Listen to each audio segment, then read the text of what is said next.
क्या आपको पता है कि महापुरुष क्यों कहते थे कि जो जागत है वो पावत है, जो सोवत है वो खोवत है? हम अक्सर अपने परिवार के बुजुर्ग लोगों से सुनते हुए आ रहे हैं कि सुबह जल्दी उठना चाहिए। वे हमें सुबह उठने के 1000 फायदे गिनाते हैं। सभी बच्चों की मम्मी अपने बच्चों को स्वयं सुबह उठाती है, किंतु हमारी नई पीढ़ी तो देर रात तक जागते हैं और सुबह देर तक सोने को बड़ा ही फैशनेबल मानती है। दरअसल हमारे परिवार के लोग सुबह जल्दी उठने को लेकर जो भी बातें बताते हैं, उनके पीछे बहुत बड़ी आध्यात्मिक बातें छिपी हुई हैं। इतना ही नहीं, सुबह जल्दी जागने को विज्ञान भी कहता है। वही विज्ञान उन्हें उनके पूर्वजों ने सिखाई थी और अब वो हमें सिखा रहे हैं। सुबह के समय का जो मुहूर्त होता है उसे ब्रह्म मुहूर्त के नाम से जाना जाता है और इस समय हमारा दिमाग प्रकृति के वातावरण और जो सुबह ब्रह्म मुहूर्त में उठता है उस व्यक्ति के साथ सब कुछ बहुत ही सकारात्मक रूप से क्रियान्वित होता है। रोज रोज सुबह के समय पर जो भी प्रार्थना या ध्यान किया जाता है उससे सकारात्मकता और सफलता मिलती है। मित्र, एक कथा व्याप्त है जिसमें सिर्फ ब्रह्म मुहूर्त के रहस्य के साथ एक ऐसी ध्यान की विधि बताएंगे जिससे अगर कोई 21 दिन अपनाता है तो वो अपने सपनों को साकार कर सकते हैं। उसे ब्रह्मांड की शक्तियों की विशेष मदद मिलने लगती है।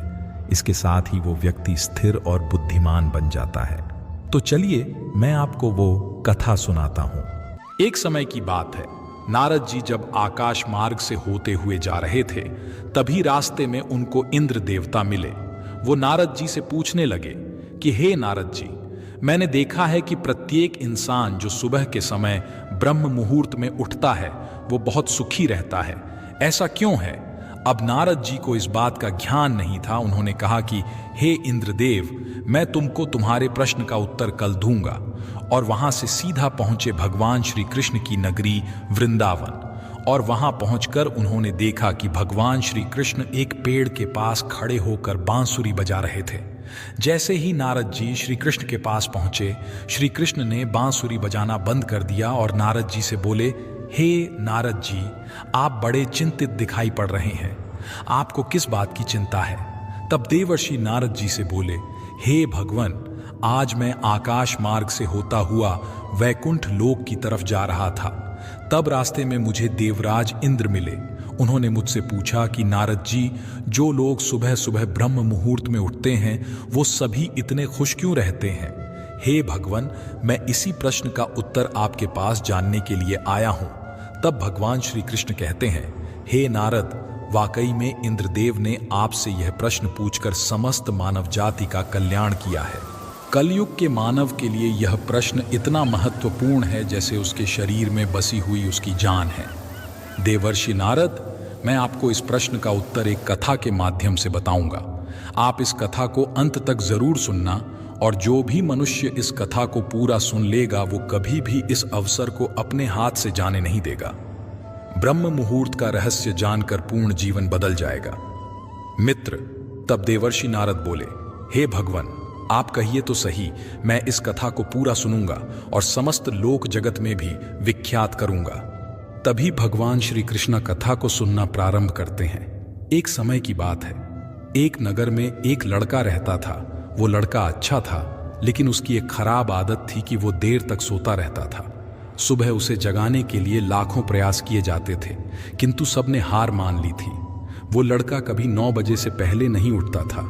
जब वो बालक था तब परिवार ने सोचा कि जब ये बड़ा हो जाएगा तो इसकी आदत में सुधार हो जाएगा, किंतु वो लड़का जैसे जैसे बड़ा होता गया उसकी यह आदत और भी ज्यादा गहरी होती चली गई। दुनिया इधर से उधर हो सकती थी, लेकिन वो लड़का कभी जल्दी नहीं उठ पाता था। उसके पिता उसकी इस आदत से बहुत ज्यादा परेशान रहने लगे थे। उस लड़के को ढेरों नकारात्मक शक्तियों ने घेर लिया था। वो सभी को पलटकर जवाब देता था, दिन भर उदास रहता था। इसका असर उसके स्वास्थ्य पर भी पड़ रहा था। जब उस लड़के को यह पता लगा कि उसके सारे मित्र सफलता को प्राप्त कर चुके हैं, तब वो और भी ज्यादा दुखी हो गया और ईश्वर को कोसने लगा। वो बार बार कहता था कि मेरी किस्मत खराब है, किंतु उसके पिता अच्छी तरह से जानते थे कि उस लड़के के असफल होने के पीछे क्या कारण है। मित्र, भगवान श्री कृष्ण कहते हैं, हे नारद, एक दिन की बात है, उसके पिता को किसी सन्यासी के बारे में पता चला तो तुरंत वो अपने बेटे की समस्या को लेकर सन्यासी के पास जा पहुंचे। पिता ने उस सन्यासी को बड़े ही विस्तार से अपने बेटे की आदतों के बारे में बताया। सन्यासी ने कहा कि कल आप अपने बेटे को इस आश्रम में आने को कहिए। पिता घर की ओर चला गया। उन्हें पता था कि अगर वो सीधे तरीके से बेटे से सन्यासी से मिलने के लिए कहेंगे तो वो कभी तैयार नहीं होगा। उन्होंने बेटे को अपने पास बुलाया और कहा, तुम्हारे सारे मित्र जीवन में सफलता प्राप्त कर चुके हैं, क्या तुम सफल नहीं होना चाहते हो? लड़के ने उत्तर दिया, जरूर पिताजी, किंतु जब भी मैं अपने मित्रों से उनकी सफलता का रहस्य पूछता हूं तब वे मुझे कुछ नहीं बताते हैं। पिता ने कहा कि मुझे यह रहस्य पता चल गया है कि वह सभी क्यों सफल होते जा रहे हैं। लड़के ने बड़ी उत्सुकता से पूछा, क्या पता चला है? पिताजी कृपा करके आप मुझे बताइए। पिताजी ने कहा कि कल सुबह तुम्हें एक सन्यासी के आश्रम में जाकर उनसे मिलना है। यदि तुम वहां पर समय से पहुंच गए तो वो सन्यासी तुम्हें ऐसा मंत्र बताएंगे जिससे तुम सफल हो जाओगे। किंतु समस्या एक ही है। लड़के ने पूछा, क्या समस्या है? पिता ने कहा कि जब तक तुम सोकर उठोगे तब तक सन्यासी से मिलने का समय समाप्त हो जाता है। लड़के ने कहा कि पिताजी, मैं कल पूरी रात जागता रहूंगा और सुबह सन्यासी से मिलकर आऊंगा। पिता ने कहा कि ठीक है, सदैव उस सन्यासी की आज्ञा को मानना। पिता की बातें सुनकर वह लड़का बहुत अधिक उत्सुक हुआ। जीवन में पहली बार उसने रात्रि जागरण किया, किंतु थोड़े ही समय में उसे नींद आ गई और वह सो गया। अगली सुबह जब वो उठा तो उस पता लगा कि सन्यासी से मिलने का समय समाप्त हो चुका था। उसके पिता ने लड़के की ओर देखा और कहा कि तुम जीवन में कभी सफल नहीं हो पाओगे, जाओ जाकर सो जाओ। पिता की यह बात सुनकर लड़के को बहुत दुख हुआ। उसने मन ही मन स्वयं को चुनौती दी कि कल सुबह वह सन्यासी से मिलने अवश्य जाएगा। उसने अपने हाथ में एक छोटा सा एक घाव बना लिया। दर्द के कारण उस लड़के को रात भर नींद नहीं आई। ऐसा पहला अवसर था जब उसने अपने जीवन में पहली बार सूर्योदय देखा था। वह तुरंत ही तैयार होकर सन्यासी से मिलने के लिए चला गया। आज उसका अनुभव कुछ अलग था। वो बेहद शांत महसूस कर रहा था। चलते चलते वो लड़का जैसे ही सन्यासी के आश्रम में पहुंचा, वहां पर उसने देखा कि सन्यासी और उनके सभी शिष्य ध्यान लगाकर बैठे हुए हैं। ध्यान का समय समाप्त हुआ। तब लड़का उस सन्यासी के पास पहुंचा और उन्हें प्रणाम करते हुए बोला कि आपके पास कोई ऐसा मंत्र है जिससे मैं सफल हो सकता हूं? कृपया करके मुझे वो मंत्र बताइए। मैं भी अपने मित्रों के समान सफल होना चाहता हूं और अच्छा जीवन जीना चाहता हूं। सन्यासी मुस्कुराए और बोले, अच्छा, तो तुम वही बालक हो। तुम्हारे पिता मुझसे मिलने आए थे और उन्होंने तुम्हारे विषय में मुझे सब कुछ बताया। मैं तुम्हें वो मंत्र अवश्य बता देता, किंतु। अब लड़के ने जैसे ही किंतु शब्द सुना, लड़का घबरा गया। उसने पूछा, किंतु क्या गुरुदेव? तब सन्यासी बोले, मैं तुम्हें वो मंत्र बताऊंगा, किंतु अगले 21 दिनों तक तुम्हें मेरी आज्ञा माननी होगी। मैं तुम्हें वह मंत्र 21 दिनों के बाद बताऊंगा। तब तक मैं तुमसे जो भी कार्य कहूंगा तुम्हें वो करना होगा। यदि तुम असफल हुए या कार्य के बीच से तुम्हारा संकल्प टूट गया तब उस मंत्र का असर नहीं होगा। दृढ़ निश्चय के साथ उस लड़के ने कहा कि मुझे आपकी सारी आज्ञा स्वीकार है।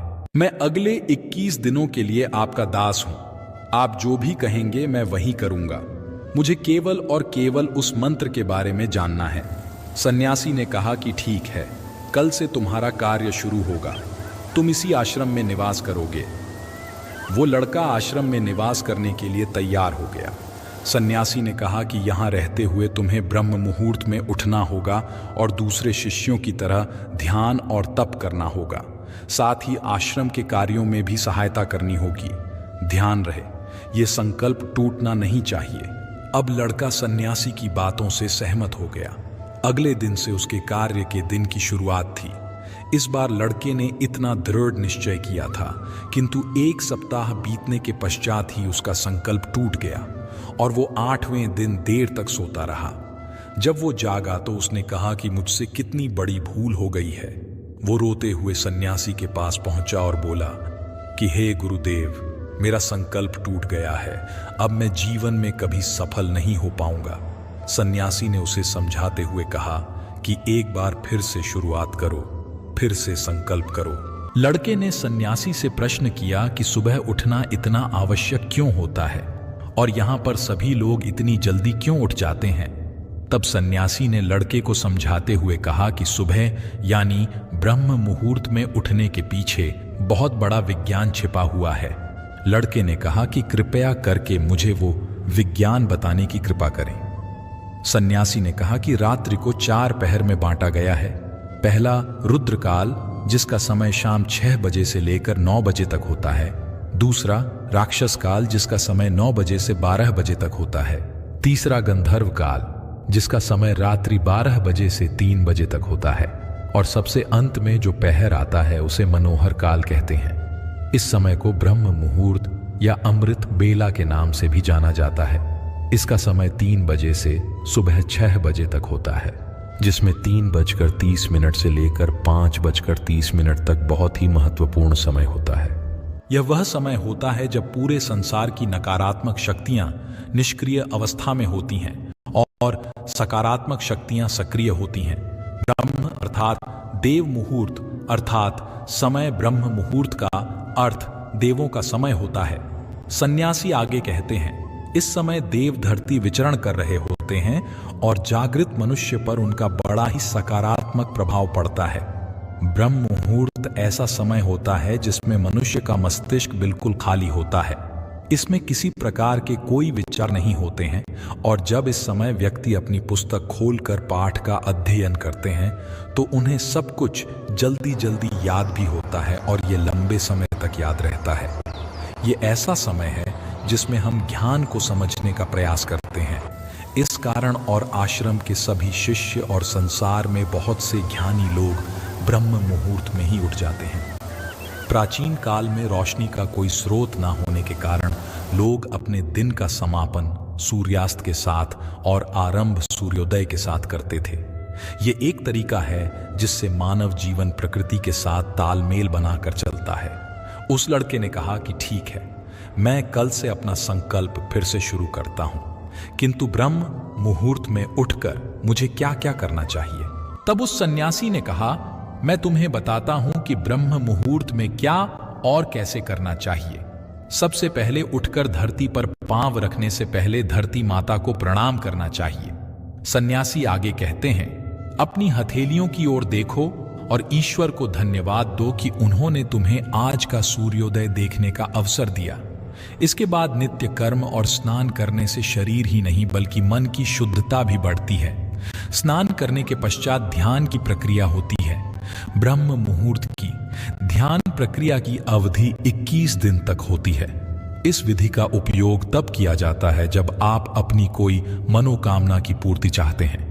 ये ऐसा समय होता है जब व्यक्ति अपने आज्ञा चक्र को सक्रिय करने पर काम करते हैं। सन्यासी आगे कहते हैं, आज्ञा चक्र दोनों भवों के बीच होता है। यह संकल्प का स्थान भी कहा जाता है। अगर इस चक्र पर केंद्रित किया जाए और अपनी मनोकामना को बार बार दोहराया जाए तो मात्र 21 दिनों के भीतर वो पूर्ण हो जाती है। अगर आपके मन में कोई अधूरी मनोकामना है और आप उसे पूरी करना चाहते हैं, तब सबसे पहले उस मनोकामना का स्पष्टीकरण कर लें। आपको क्या चाहिए यह निर्णय अवश्य कर लें। इसके बाद ध्यान की विधि को शुरू करें। ब्रह्म मुहूर्त में स्नान के बाद एक ऐसा स्थान चुनें जहां पर वायु का प्रवेश हो। ध्यान में शुद्ध प्राण वायु का होना आवश्यक होता है। ज्ञान की मुद्रा में रीढ़ की हड्डी सीधी होनी चाहिए, साथ ही गर्दन भी सीधी होनी चाहिए।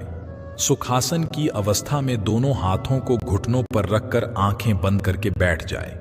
हाथ की मुट्ठी को बंद कर लें और 2-3 मिनट तक बिल्कुल शांत हो जाएं। जब आपका शरीर स्थिर हो जाएगा और श्वास भी शांत हो जाएगी, तब उसके बाद अपना सारा ध्यान आज्ञा चक्र पर लगाएं। इस दौरान लंबी गहरी सांस लें और सांस को रोक कर रखें। इस समय आप अपनी इच्छा को मन ही मन दोहराएं। अपने मन की आंखों से इष्ट देव और देवी देवताओं गुरुओं का चिंतन करें। सन्यासी ने कहा, जब सांस को रोकना कठिन हो जाए तब धीरे धीरे सांस को बाहर की ओर छोड़ें। सांसों को नाक से भरें और मुख से छोड़ें। इस प्रक्रिया को 3 से 4 बार प्रतिदिन दोहराना है। ऐसा प्रतिदिन करने से आपकी जो मनोकामना है वो अवचेतन मन तक अवश्य पहुंच जाएगी और इच्छा पूर्ति जल्दी होगी। आज्ञा चक्र सक्रिय होता है और हमारी आज्ञा को पूरा करता है। सांस को रोक कर रखने के दौरान शरीर में आपातकाल स्थिति हो जाती है, जिससे कि आप बेकार की बातें सोचने और विचार करने से बचते हैं। इससे मन की एकाग्रता बढ़ती है, तब इच्छाएं अवचेतन मन में पहुंचती हैं। ब्रह्म मुहूर्त के समय पर ईश्वर की विशेष कृपा होती है और कोई भी व्यक्ति जब अपनी मनोकामना को इस समय दोहराता है तो उसकी इच्छा जल्द से जल्द पूरी होती है।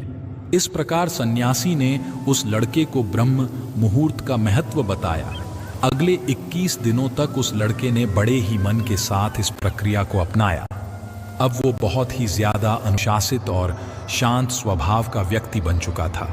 उस लड़के ने जैसे ही अपना संकल्प पूरा कर लिया, उसके पश्चात वह व्यक्ति बड़े ही प्रसन्न भाव से सन्यासी के पास पहुंचा और कहा, हे गुरुदेव, मैंने 21 दिनों का संकल्प पूरा कर लिया है। अब कृपया करके मुझे सफल होने का मंत्र बताइए।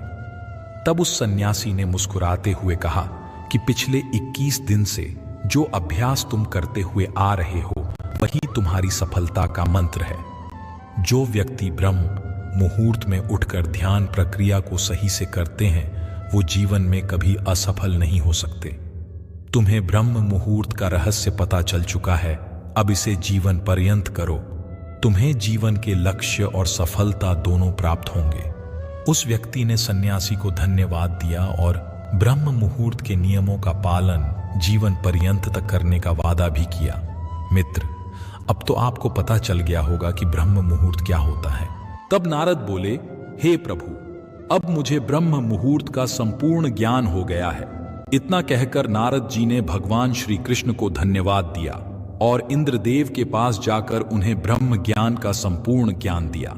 मित्र, आप भी अगर अपने जीवन में हमारी प्राचीन परंपरा को अपनाओगे तो निश्चय ही आपके जीवन में बहुत ही जल्द सब कुछ बदल जाएगा। ब्रह्म मुहूर्त के दौरान उठने के कई लाभ हैं। ब्रह्म मुहूर्त का हमारे शास्त्रों में बेहद महत्व है। ब्रह्म मुहूर्त में ध्यान करना बहुत फायदेमंद होता है। ब्रह्म मुहूर्त में नकारात्मक सोच से दूर रहना चाहिए। यह समय बहुत शुभ होता। ऐसी मान्यता है कि इस दौरान भगवान धरती पर आते हैं और अपने भक्तों की सभी इच्छाएं पूर्ण करते हैं। इसलिए हमारे घर के बड़े जल्दी उठने की सलाह देते हैं। हालांकि इस दौरान उठने के कई फायदे भी हैं। सूर्य की पहली किरण पृथ्वी पर पड़ने से पहले बिस्तर को छोड़ देना चाहिए। इससे स्वास्थ्य अच्छा रहता है और दिमाग भी तेज रहता है। ब्रह्म मुहूर्त एक ऐसी समय अवधि है जो मानव शरीर को कई लाभों के साथ दिव्य आशीर्वाद देती है। ब्रह्म मुहूर्त में ध्यान करना बहुत फायदेमंद होता है क्योंकि इस दौरान वातावरण और मन में शांति रहती है। ब्रह्म मुहूर्त में पूजा पाठ करना बेहद लाभकारी माना जाता है। ऐसा कहा जाता है इस दौरान भगवान धरती पर आते हैं और अपने भक्तों की सभी मनोकामनाएं पूर्ण करते हैं। ब्रह्म मुहूर्त में अपने भविष्य और अपने किसी भी कार्य की पूर्ति की कामना रखने से उनकी पूर्ति होती है। ज्योतिष शास्त्र के अनुसार ब्रह्म मुहूर्त में पढ़ाई करने से चीजें दिमाग में रहती हैं, साथ ही ज्ञान की देवी का आशीर्वाद प्राप्त होता है।